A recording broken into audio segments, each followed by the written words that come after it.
O anak, anong ginagawa mo? Natutulog po, Nay. Nakikita niyo po naglalaro ako eh. Tinatanong niyo pa? Alam kong naglalaro ka anak, pero ba't ginawa mong laruan niyang mga pinggan at kutsara? Eh, hindi mo naman kasi ako binibinhan ng laruan ko, Nay eh.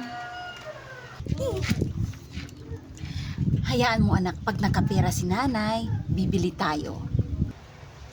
Kailan pa, Nay? Pag nagkapera naman po kayo, sa utang niyo lang po naman napupunta. Oo nga ano? Pag nakabayad na si nanay ng utang, bibili tayo, ha? Paano niyo po mabayaran, Nay? Eh, halos araw-araw naman po tayong inuutang sa tindahan. Diyan ka na nga. Diyan ka lang anak ha, maglaro ka lang dyan. Okay po, Nay. Nyara anak, bantayan mo nga yung kapatid mo sa labas. O sige po, Nay. Diyan ka lang bunso ha, huwag kang lalayo. Paano ako makakalayo? Ibinabantayan mo naman ako. Oo nga no.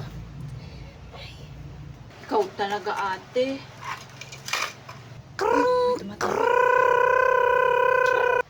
Oh, hello.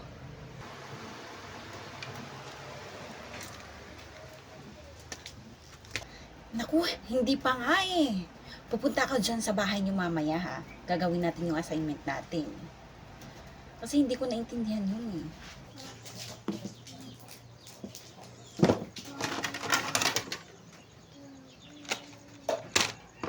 Mga 4 PM ako pupunta dyan sa bahay niyo ha. Antayin mo ko ha. Ayan, madami na akong laruan.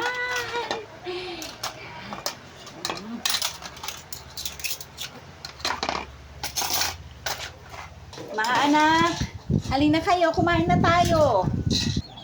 Opo, Nay.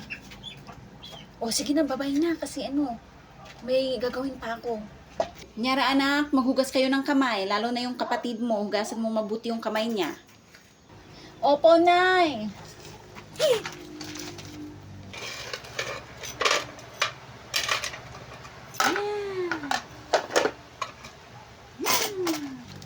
Hala, bunso, anong ginawa mo sa mga plato natin? Sa kutsara. Ba't ginawa mong laruan? Eh, wala akong laruan eh. Akin na yung mga yan. Pagagalitan tayo ni nanay eh. O, ito kunin mo na ate. Baka mapagalitan pa tayo ni nanay. Ito na ate, oh. Kailangan ko hugasan ko na tong mga to. Oh, ba't wala na yung mga pinggan? Ba't ito lang? Tapos wala na rin yung mga kutsara. Kahugas ko lang ng pinggan kanina. Bunso? Nyara?